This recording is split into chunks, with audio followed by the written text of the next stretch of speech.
So ito mga kwento, naghahanda ako ng mga ilang tanong. Pero ito mga tanong to, basic lang din naman. So ewan ko lang kung natanong na sa kanila dati, sa kanila mga, yung kung sino may nag-interview sa kanila mga ibang nag-vlog, ano.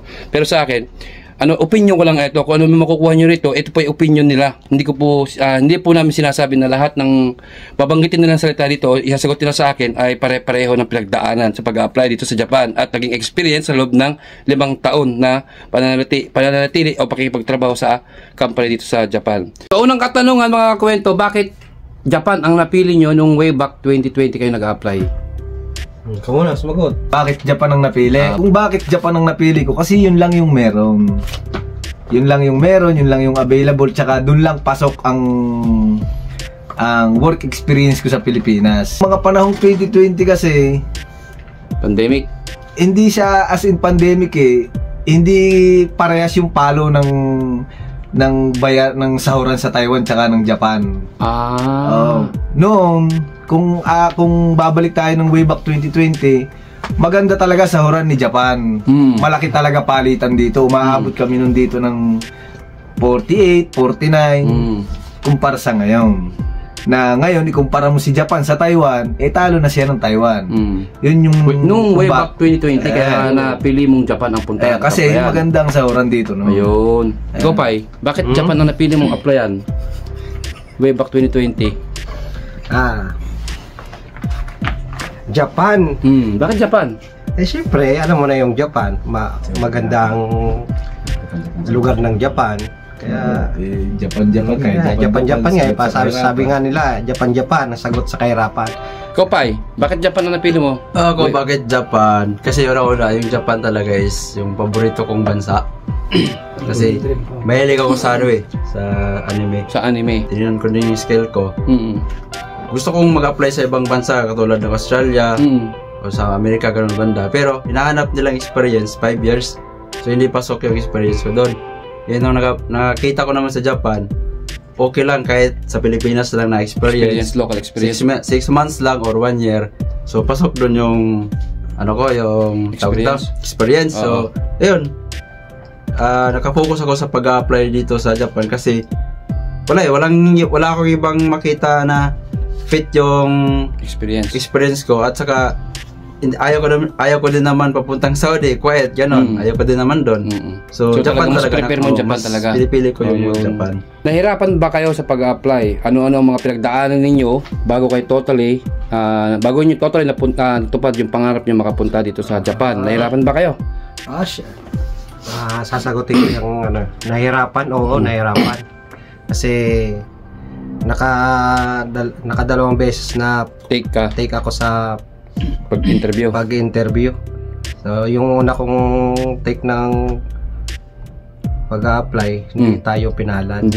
Siyempre, kaya nagkaroon ako ng experience na kung saan ako hindi nakapasa. So in-apply ko yung pangalawa. Yung pangalawa na yon, doon ako sinerte na. Ikaw, Pai, nahirapan ka pa sa pag-apply? Sa hirap lang. Sobrang hirap. Kasi sa Davao pa ako tapos first time kong pumunta ng Manila, wala akong kalam-alam dyan. Hindi ko alam ang Manila. Ayun, pagdating ko naman doon, nakala ko madali lang ang Manila. Hindi.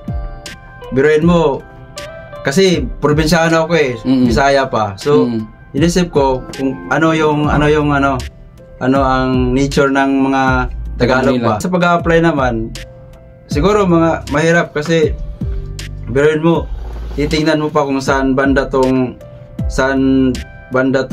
Espanya or Ortigas or Pasay, Malate. Hanapin ko pa sa Google Map yun. Tapos mag-observe lang ako kung paano sasakay papunta doon. Kasi wala akong kaalam-alam dyan So sa Google Map lang ako.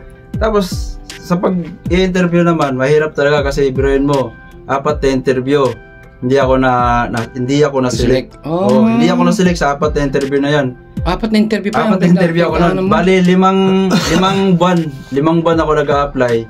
5 buwan. Tapos, may 5 interview ako sa Japan. Iba-ibang iba-ibang agency. Pangalawang beses naman ako sa na interview. So, sa 4 na yon, bagsak ako doon. Ang hirap doon, yung uuwi ka, parang pasan mo yung buong mundo. Yan talaga bro, kung gusto mong mag-Japan, kailangan mo talagang paghirapan. So na-encourage din ako doon sa mga yon. So ayun, sa 5 interview ko naman, sa awa ng Diyos doon, na-select na ako doon sa Uno. Kasama ko to, itong dalawa. So, yung pala ibig sabihin sa pag-apply dito sa inyo dito sa Japan, hindi lahat ay nakukuha sa first take, second take, talagang may inaabot ng First take lang. 5 times kang mag-i-interview, may interview Swertihan na yan. swertihan talaga sa pag-apply. Di Yun ang basta-basta talaga pagdaan. pag-apply. Kapay, anong pinagdaanan mo? Para sa akin, tulad nga nung nabanggit nilang dalawa, lalo gaya din ang nabanggit mo, hindi naman lahat pinapalad na, hindi naman talaga lahat unang salang mo swerte ka kagad. May mga sinuswerte. Kagaya ko na isang salang lang na na-select agad ako. Swerte. Nga, kasabay ko sila. Hindi ko din naman alam na maraming beses na silang nag-take. Nga, para sa akin, hindi naman naging ganun kahirap yung pagpunta o pag-apply ko papunta dito sa Japan. Siguro naging mahirap na lang siya nung part na marami ng kailangang ayusin. Yung Selected na yun. Selected na yun. Marami ng kailangang ayusin. Pabalik-balikan na ng Manila. Wala pa kayong bahay sa Manila. Yun ang mahirap. Yun Oo. ang mahirap. Talagang maglalaan ka rin ng Panahon. pera, oras. Ayun. May mga kailangan ka rin isakripisyo, itigil na gawain mo sa probinsya, gaya ng yung araw-araw mo na pangkabuhayan. Gaya halimbawa may trabaho ka. Gagawan mo pa ng dahilan yun para lang makapunta ka ng Manila. Tapos pag na-select ka na, sunod-sunod na yung mga gagawin mo. Hindi mo na alam kung i-give up mo na yung trabaho na yun. Totoo yun. Kung talagang gusto mo, i-give up mo na talaga yun. Para sa akin, hindi naman naging ganun kahirap, pero hindi naman siya ganun kadali.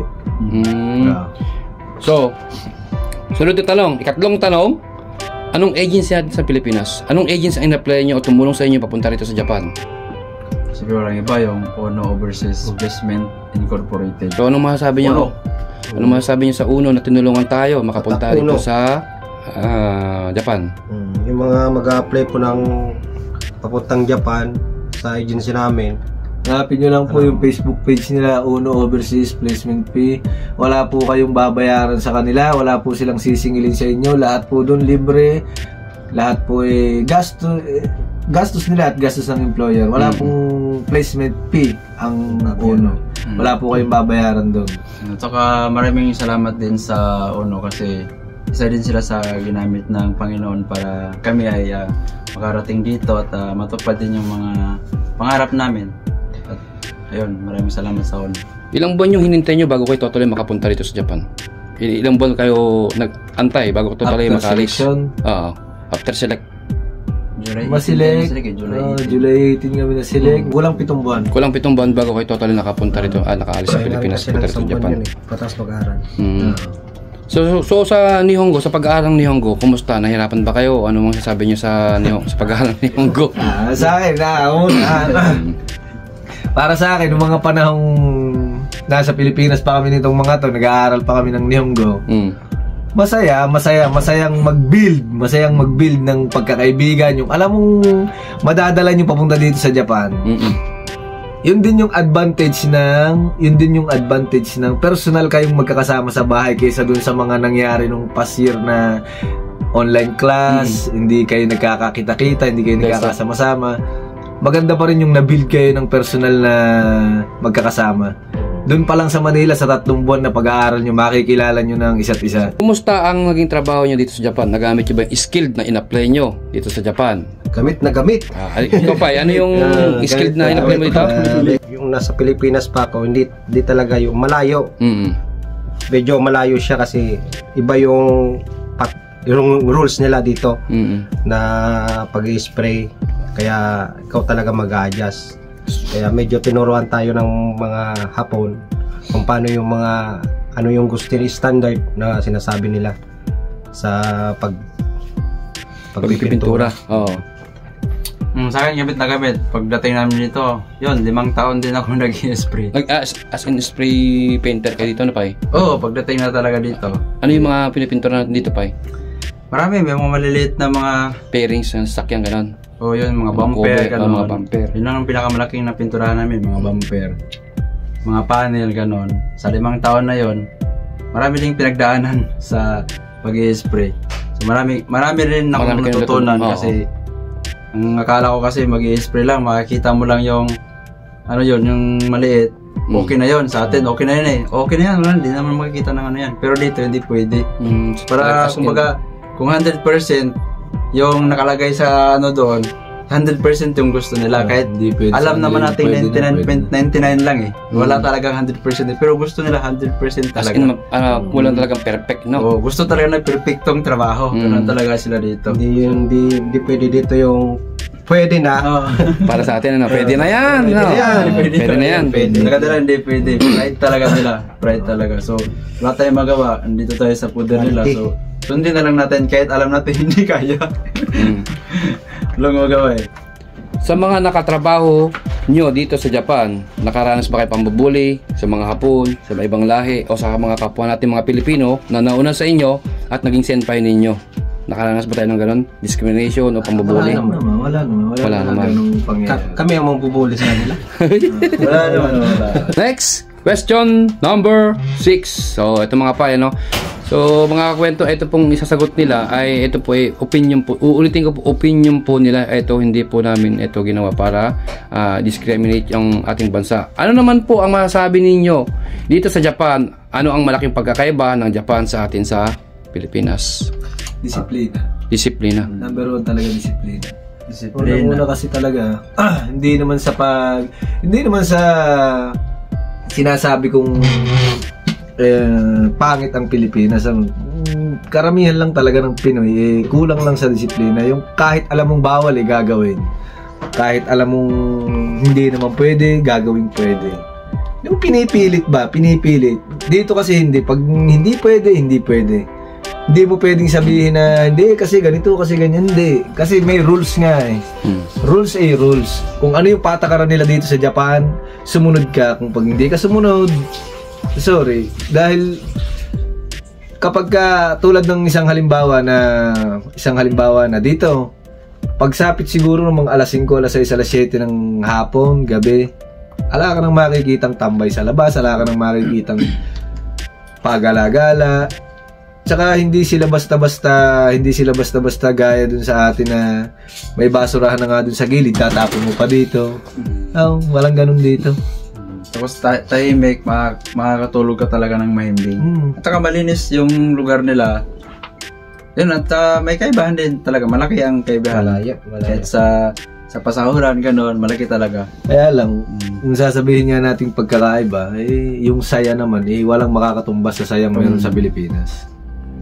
Yung tunay na saya ay nasa Pinas pa rin. Ano-ano yung mga pagsubok o problema sa loob ng 5 taon na na-encounter ninyo dito sa Japan? Paano nyo nalampasan yung mga yon? Yung mga pagsubok o problema. Ano-ano yung naging paraan ninyo? Paano nyo nalampasan yung mga na-encounter ninyo? Yan. Ako, para sa akin, yung talagang number 1 na problema o kalaban ng OFW sa Japan, lalong-lalo na first timer kang lalayo, homesick talaga. Yung pagiging pagkakalayo sa pamilya at pagpasok mo sa panibagong buhay. Yun talaga magiging kalaban mo dito sa Japan, homesick. Pag hindi ka talaga gagawa ng pagkakalibangan mo, pagkakaaliwan mo, wala, masisiraan ka dito ng bait. Kailangan mo alamin sa sarili mo. Kailangan mo talagang alamin yung sarili mo. Lumabas ka ng kwarto, makipag-usap ka sa ibang tao. Pwede nga, labas ka dun tapos magsisigaw ka dun. Pero wag ganun. Hindi pwede kasi dito yung sa kwarto ka lang. Hindi pwede dito yung ganun. Kailangan gumawa ka ng way para hindi yung sa kwarto ka lang, tawag ka lang ng tawag sa Pilipinas, iyak. Walang mangyayari. Makakauwian mo, uuwi ka na lang. Yun lang. Kopay, anong pagdaan mo sa loob ng 5 taon na nalampasan mo? Experience ko, yung problema. Yung naging problema ko dito yung yung sa health ko kasi nagkaroon ako nagkasakit ako dito eh. Pero nalampasan ko naman yun. Yung COVID? Hindi.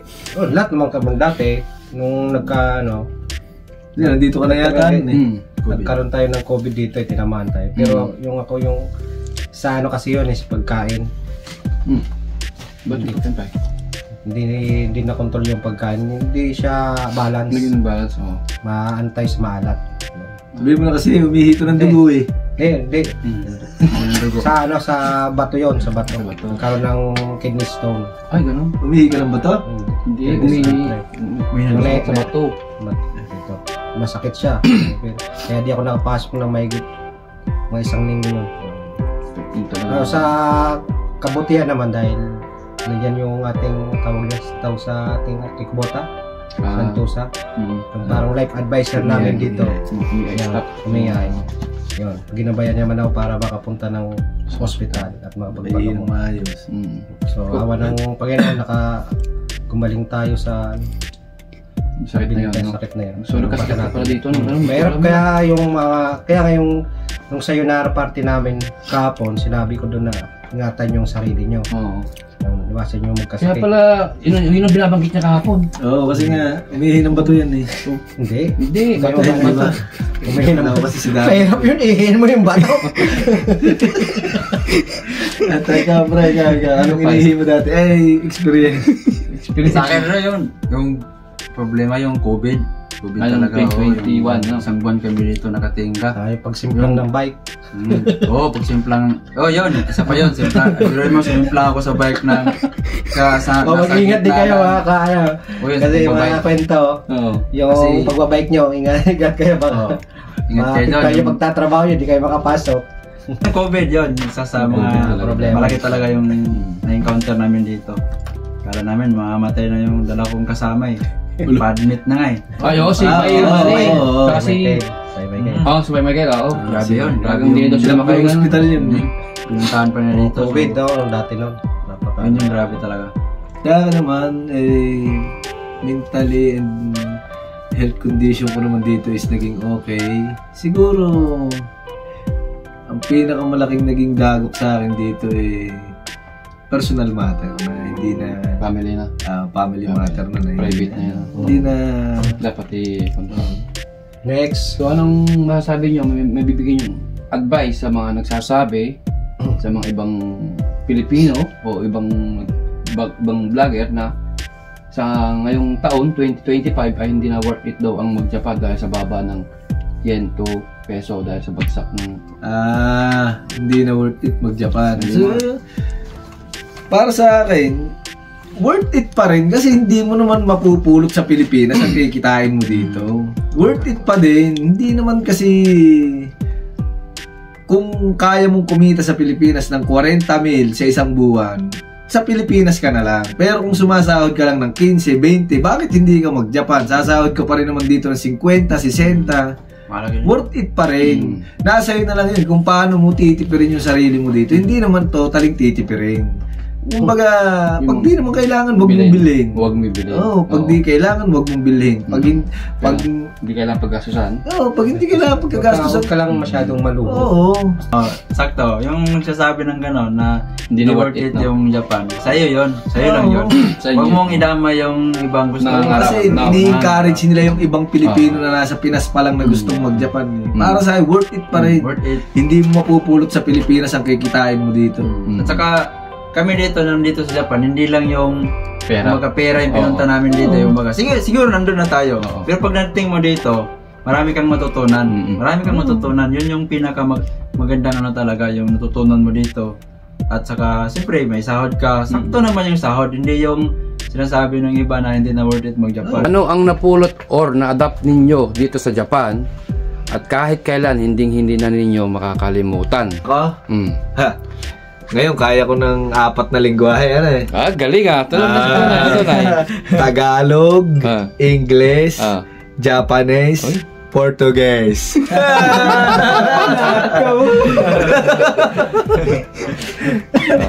So, maliban sa lingwahe, ano yung mga sa seryosong talking, serious talking,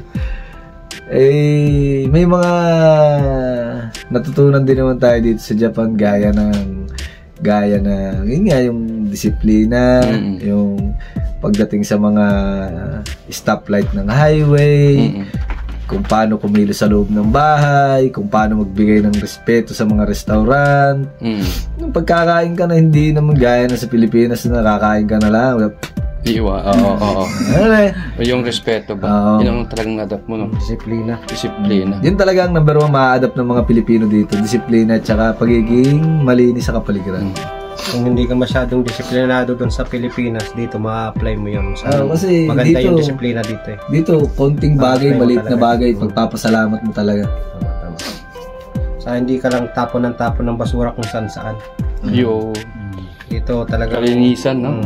Talagang Kaya makita mo yung Japan na malinis. mamangha ka. Mga ka talaga. Kahit na bumaha dito, malinis pa rin.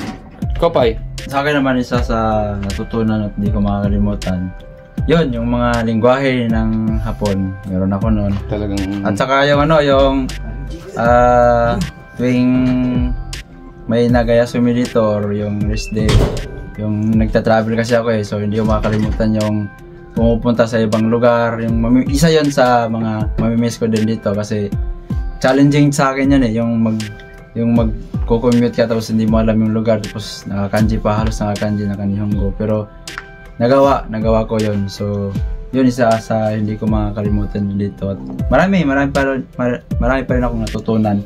Paano din respetuhin yung ibang kasama, ganon. Yung hindi ka nakikialam sa mga buhay nila, ganon. Tama yun. Isa yun sa mga natutunan ko na Tama. yan mo lang kung anong ginagawa nila, buhay nila yun, yung iba, ganon. So isa sa mga natutunan ko dito. At dito din sa mga kasama ko na yung respeto ko sa kanila at respeto nila sa akin, hindi ko rin yun makakalimutan at ibang buhay kong dadalhin yun. yun. So, ngayon naman, magbigay kayo ng 3 importanteng payo sa mga nag-a-apply ang isang trainee visa or SSW. Anong masasabi niyo sa mga nag-a-apply dito? Yung mga pwede niyo ipayo sa mga nag-a-apply papunta dito sa Japan? Tatlo? Dito tatlo kami? Hindi, tig-isa lang. Yung 3 na yung sasagot. Magbigay kayo ng 3. Payo sa mga Tag-isa na kayo. Oo. Para sa akin siguro sa akin para sa mga nag-a-apply at nagbabalak magpunta ng Japan, ang visa nyo man ay SSW o trainee visa, sipag lang, laanan nyo ng panahon, paglaanan nyo ng oras, seryosong apply o tsaka lagi nyong itatatak sa isip nyo na hindi ko gusto mo makukuha mo. Yun. Hindi porke gusto mo makukuha mo. Meron talagang mga pagkakataon na idadapa ka muna bago ibigay sa iyo kung ano yung gusto mo. Dahil hindi naman sa lahat ng pagkakataon yung gusto mo ay nasa tama ng panahon. Tama yun. Kopay. Sa akin naman, kung gusto nyo talagang makapunta ng Japan o kaya kung ano man yung visa nyo, trainee o SSW, pagtiyagaan nyo na marating nyo yung gusto nyo. Diba, makapagpunta kayo dito sa Japan, pangarap nyo na makapagtrabaho dito sa Japan, daanan nyo ng oras, huwag nyo yung tawag doon, apurahin, madaliin. Yan. May tamang panahon. May tamang panahon niya. Kung di Ngayon, sa inyo binibigay, may mga may panahon yan eh. Sa amin nga, dati talagang naka-2 take kami. Diba? Pero ngayon nandito na Kopay. Kopay. Sa akin naman sa mga nag-apply or nandito, galingan nyo lang sa trabaho, tapos yung respetuhin nyo yung kasama ninyo at paghirapan nyo yung kung yung mga nag-apply, paghirapan nyo at wag kayong makinig sa mga nasa paligid, yung mga sinasabi hindi mo kaya yan, hindi ka makakapuntang abroad. Wag, kasi ikaw lang at ang Panginoon lang ang magdadala sa'yo dito at ikaw ang gagawa ng yung kapalaran, yung history ng buhay mo. Ikaw yun at saka yung Panginoon. So galingan nyo lang sa pag-apply or nandito na, galingan nyo sa trabaho. Ganun na, at respetuhin nyo din yung sarili ninyo, ganun.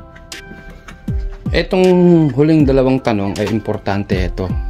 Kayo ay isang trainee visa dito, 'di ba, sa loob ng 5 taon. Sa pagiging trainee visa at sa loob ng 5 taon. So lagi nilang tinatanong sa akin 'to.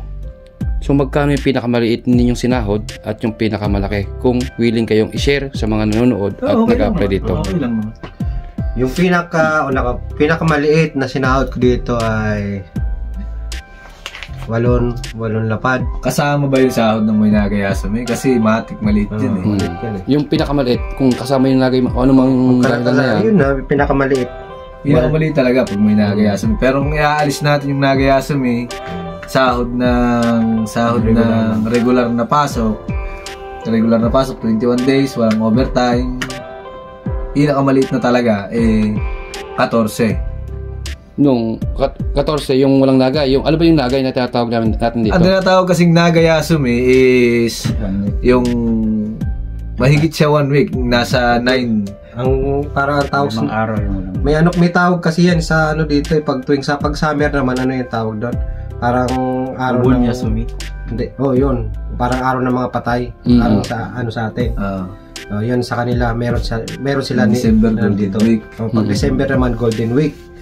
Na inaano nila. 3 beses nangyayari sa isang taon. Yun merong tatama ng 10 days, merong tatama ng 9 days, may tumatama ng 11 days na wala talagang pasok, walang bayad yun. So magkano yung kinakalabasan nagiging sahod nyo sa pag dumarating yung Nagayasumi? Nagkakaiba-iba tayo sa Depende yan sa ano. Depende. Kasi may mga kalka sa bahay. Kung magkaka-OT kayo, swerte na yung 10. 10, oo. Pero kung wala kayong OT, OT. wala. Abot talaga na siyam, 8. Mga ganyan. 8, siyam. Magkano sa Philippine money yun? Philippine money, sabihin mo na niyang Palitan ngayon. 25. Oo, 25 yun eh. nasa 25. 25,000. Nasa 25. So yung 8, siyam, ano ikakaltas pa doon? Malinis na yung pre. Kaya Malinis na yun. sa allowance na lang ikakaltas. Alam mo sa'yo, papadala mo na lang sa... Yung allowance 3. 3 lapad, kasi na ba eh?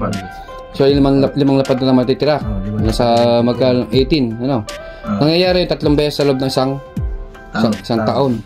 So yun yung pinakamaliit na pwede nating masahod kapag walang ka-overtime at isang linggong nagay. Yung no work no pay, no? Yung pala yun. Yung pinakamalaki. Siyempre, 3 kayo, depende. Isang department kayo, no? Sa yung naging yung experience ko sa pinakamalaki, dahil nabigyan naman last year yata yun. Ay, hindi. 2023? Kasi naging busy yung company. Kaya, pero mahirap yung ganong sistema. Kasi halos wala nang pahinga. Ang pahinga mo na lang, talagang tulog na lang talaga. Hindi mo na kaya. Sumasahod kami noon ng yung sinahod ko noon naging 27. Nalapad? Ang palitan noon, 45 pa ata, ano? Hindi, mababa na. 40. Nasa 39. Ganyan. Ano pa yun? Nasa mga 40, ganun. Paano ng ganyan? Hindi, 100,000. My God. 100,000. May git 100,000. Sa 2 buwan yun Sa 2 buwan. Yun ang pinakamalaki mong nasahod dito pa eh. 2 beses yun. 100,000. Ang uwi noon, alas 10 ng gabi. alas 10 na ng gabi. Ang pasok nyo? Ang pasok na ay alas 6 ng umaga. 13 hours? 5:20. Bale 6 hours ang overtime? Kalak. 6 hours ang overtime namin. Hindi, 14 hours yun ah. Lipat pa kami ng ibang linya, no? Sa amin ano? Sa inyo, lipat pa. Grabe yung OT nyo. So yun ang pinakamalaki yung sinahod dito, 100,000 mahigit. So ang pinakamalit naman ay nasa 25,000. Abot ka talaga ng 100 pag may overtime at busy yung company. Pero pag hindi busy yung company, wala, balik ka dun sa normal na sahod. Yung pinaka-normal na sahod pag walang OT, abot yan 14 talaga. Sa tingin nyo, yung ganong kalaking sinahod nyo dati, ay kaya pa rin natin masahod o kaya pa rin natin may padala sa Pilipinas na ganito ang palitan ngayon?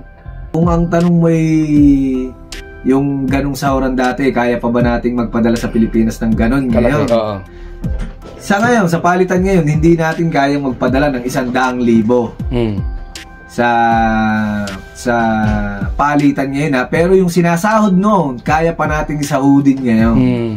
Yung ganong kalaki, kaya pa nating sahurin ngayon.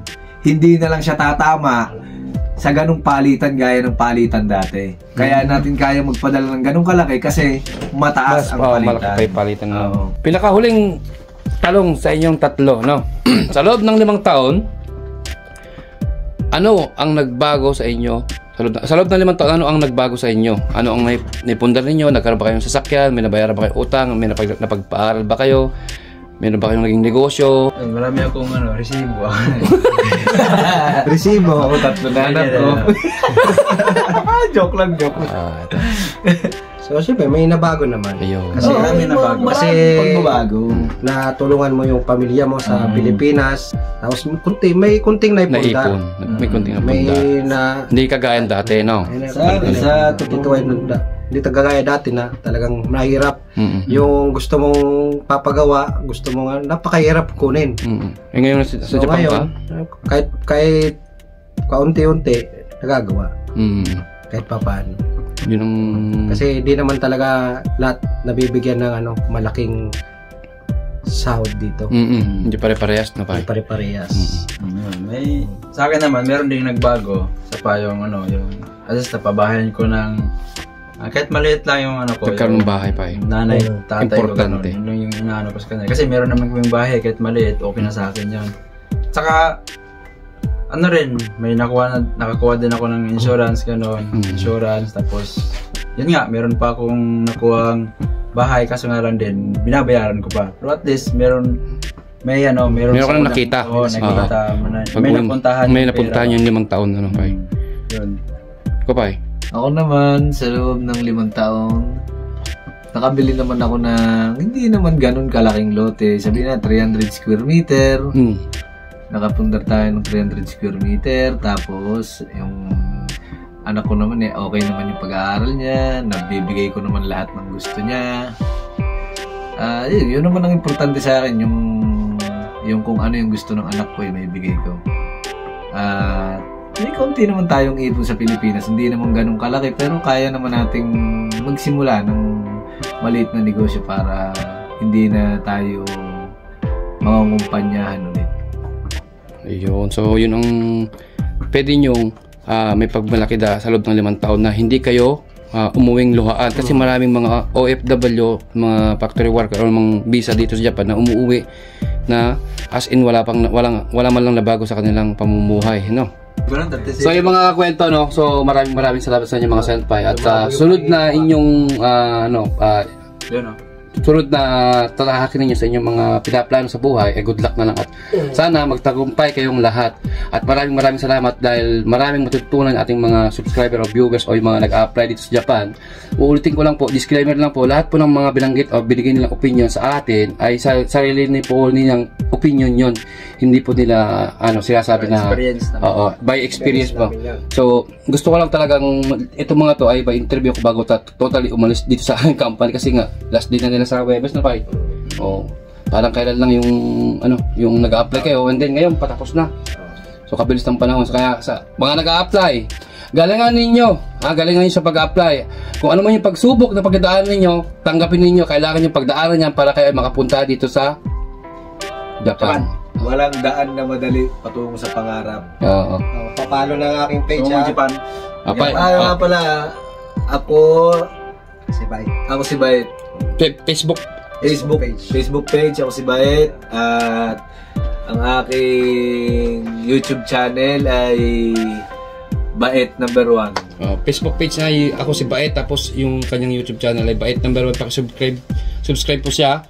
Ano mayroon sa YouTube channel natin? Sa Facebook ay motivational. Yung at sa YouTube channel ko ay kalokohan. Yun. Sa akin naman Aniro TV. Aniro TV na pa. Pero lang yun, mga kahit hindi na follow. Bakit? Hindi na kayo mag-follow. Panoorin nyo yung mga Hindi kailangan. Mga travel vlog niya. Mga traveling vlog.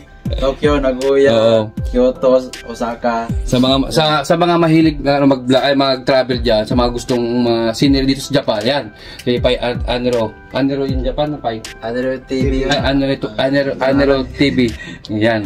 Kay naman, Mar Official sa Facebook page. Yan.